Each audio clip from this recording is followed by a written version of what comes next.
Hi, my name is Olmo Metzger from Basking. I'm the co-founder and COO, and I'm going to give you a walkthrough to our product. The first thing you see when you log in is the portfolio overview. Here you see how many locations the customer has connected. You see a summary of occupancy across all locations in terms of in percentage or in free seats for both average occupancy and peak occupancy. You see also an estimated potential for savings per year. In this case, it's 5 million and more than 7,000 square meters. You also have, for the selected period, the opportunity to see combined for the whole portfolio, the average occupancy and the peak occupancy. You can put it in percentage as well. Here you see some portfolio information and the projected cost savings per year in dollars. So you see, for example, this customer has several offices. You see them as bubbles by peak occupancy in percentage. So the more to the right, the more occupied they are. And the more up, the bigger these locations are in terms of number of seats. You see, for example, that this office has a potential of 1.3 million. And this one 1.3 million as well. They have about the same size. This opportunity is a very rough estimate of what is the opportunity cost in this location, and it is calculated based on the peak occupancy and the number of seats, and also the rent for this location. You see all the information here as well in a table, where you can also click and go to that location. So let's go, for example, to the London office. The London office of Multinational Corp is being displayed here in its dashboard. You see all the information about today, what's going on today in terms of occupancy in total and the peak, and also the free seats. It's the same because the building is still ramping up in the morning. You see the density, and for the density we use some market data. This is the current density, and it's going up compared to the previous weeks.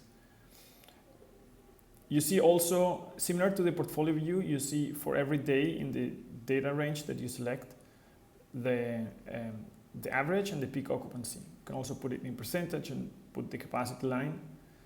Then you can see that there is plenty of room here to optimize this building.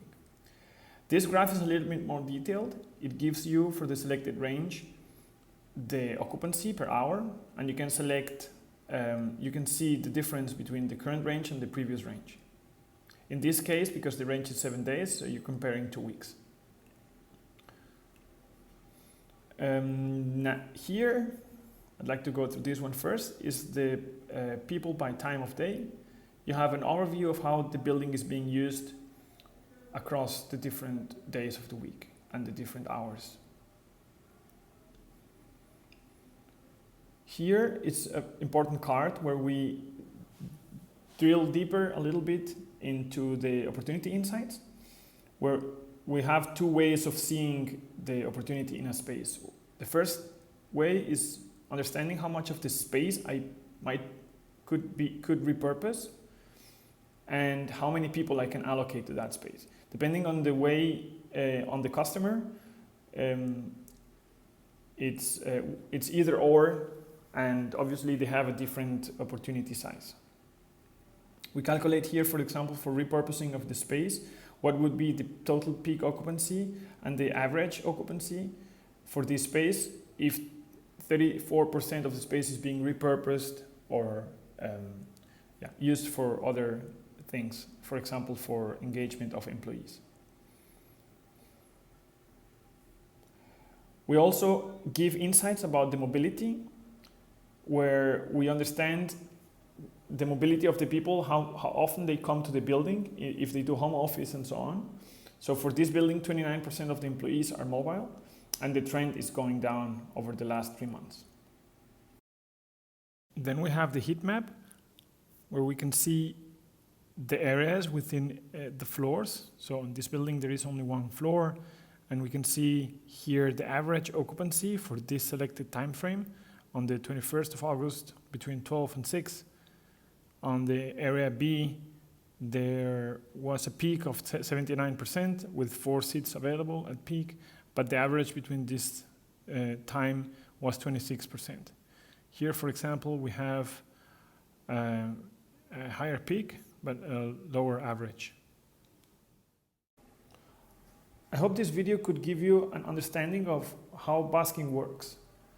Please don't hesitate in contacting me if you have further questions, and I'm looking forward in hearing from you soon. Bye bye.